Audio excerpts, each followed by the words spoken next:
भावनात्मक बुद्धिमत्ता एक मूल्यवान कौशल है जो हमारे व्यक्तिगत और पेशेवर संबंधों को बेहतर बनाने में सहायक होती है। यह न केवल अपनी भावनाओं को समझने में मदद करती है, बल्कि दूसरों की भावनाओं को भी पहचानने और प्रबंधित करने की क्षमता प्रदान करती है। जब हम अपनी और दूसरों की भावनाओं से अवगत होते हैं, तो हम अपने व्यवहार और प्रतिक्रियाओं को प्रभावी तरीके से प्रबंधित कर सकते हैं। एक सफल संबंध की शुरुआत अंतर्दृष्टि से होती है। जब हमें अपनी भावनाओं का ज्ञान होता है, तो हम जल्दी से पहचान सकते हैं जब हम तनावग्रस्त या नकारात्मक विचारों में हैं। इससे न केवल हमें अपनी प्रतिक्रियाओं को नियंत्रित करने में मदद मिलती है, बल्कि यह हमें अपने प्रियजनों को भी समझने में समर्थ बनाता है। उनके साथ सहानुभूति रखते हुए हम एक ऐसा माहौल बनाते हैं जहां वे खुद को सुरक्षित और समर्थित महसूस कर सकें।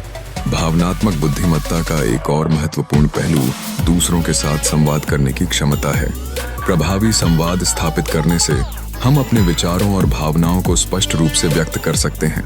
हम अपनी बातों को न केवल शब्दों में, बल्कि अपनी आवाज के स्वर और शारीरिक भाषा के माध्यम से भी संप्रेषित करते हैं। जब हम ईमानदारी से संवाद करते हैं, तो संबंधों में विश्वास और पारदर्शिता बढ़ती है। इसके अलावा भावनात्मक बुद्धिमत्ता हमें संघर्षों को प्रभावी तरीके से हल करने की क्षमता देती है।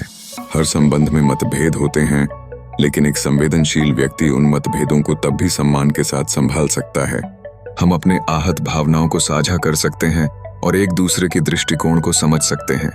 यही कारण है कि कई सफल रिश्ते इसी प्रकार की संवाद और समझ पर आधारित होते हैं। अंततः भावनात्मक बुद्धिमत्ता न केवल हमारे रिश्तों को मजबूत बनाती है, बल्कि हमें खुशी और संतोष का अनुभव दिलाती है। इसे विकसित करना कठिन हो सकता है, लेकिन अभ्यास और ध्यान से हम अपने आप को और अपनी भावनाओं को बेहतर तरीके से समझ सकते हैं। जब हम इसे अपने जीवन में शामिल करते हैं, तो हम सफल और संतुलित संबंधों की ओर एक कदम और बढ़ते हैं। इसलिए भावनात्मक बुद्धिमत्ता को समझना और अपनाना हमारे लिए न केवल व्यक्तिगत संतोष का स्रोत है, बल्कि यह हमारे सामाजिक संबंधों में भी दृश्यता और सहयोग बढ़ाने का एक प्रभावी साधन है।